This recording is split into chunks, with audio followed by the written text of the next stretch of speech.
philosophy, and I think they respected him. And unfortunately, I think that's one of the essential elements that's really changed. What do you think he would say if he saw sort of what it's like now?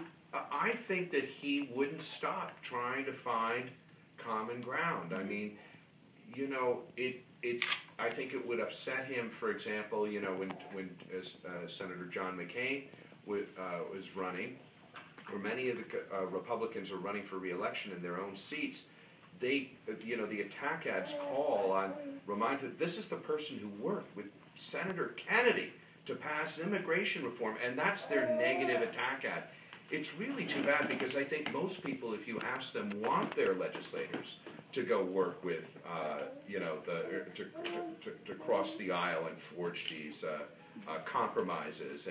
And as Patrick said, you know, everyone knew where he stood in his core, but he was never afraid to cut a deal. And he was the master of the process, the Senate process, the parliamentary process. And that's one of the reasons why he was so effective. So I don't think I think he was around, listen, he was around for a long time and saw a lot of, you know, partisan activity. Yet he was never discouraged.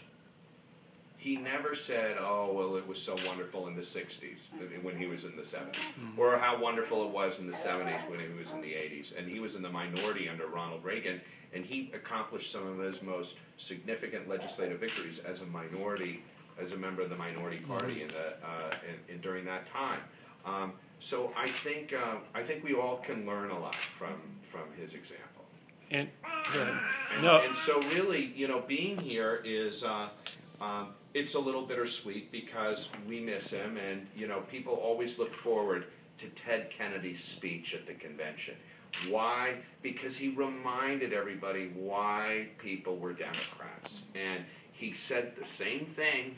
You know, every 4 years he would remind people about how we have to stand up for the underdog and how we have to look out for people who don't have a voice, and we have to provide universal access to health care, which is, of course, it was his signature issue.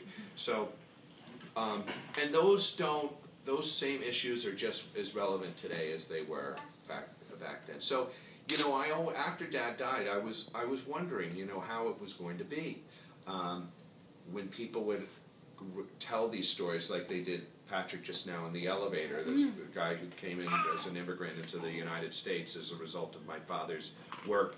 And I thought, you know, would it just be kind of a reminder of his loss? And it's not like that at all. I'm running into people on the street here, and of course half of the people in the Democratic Party apparatus you know, at one point worked for my dad, either in one of the campaigns or in his Senate office or whatever. So it's a wonderful group of people, and we have a wonderful family, and we all work together. As you know, this afternoon there's a reception for the Robert F. Kennedy Center. Then later on this afternoon there's a reception for the Institute.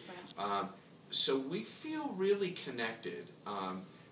I was hoping you could talk a little bit. I mean, you were talking about how it's bittersweet. Can you talk about Joseph Kennedy speaking tonight and sort of bringing the new? I think it's great. You know, my dad and Joe had a very special relationship.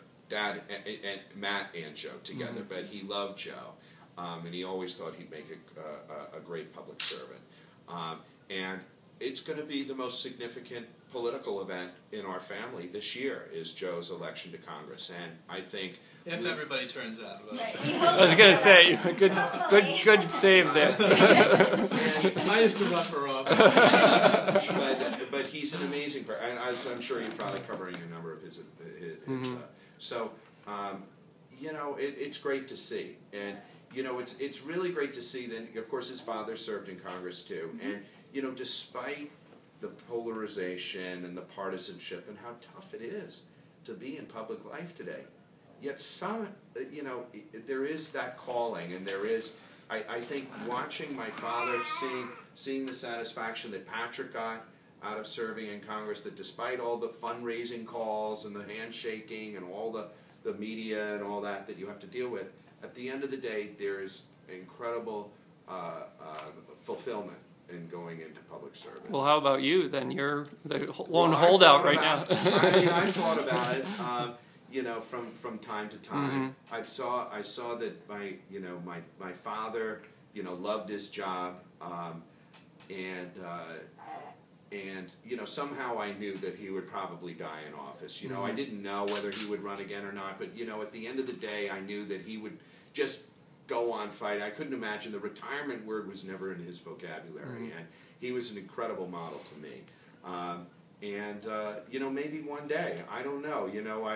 I've thought about public service, and hopefully one day, I'll have the honor to serve in some way.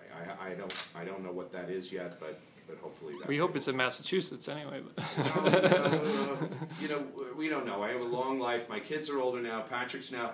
He retired from Congress, started his family. We've kind of flipped things a little bit, where my children are now old enough where I think public life and politics are very difficult. There are people who are able to do it. I just know I wouldn't be able to be one of them. Really to dedicate and be the father, which is my number one job today. But in the near future. But Are you egging him on?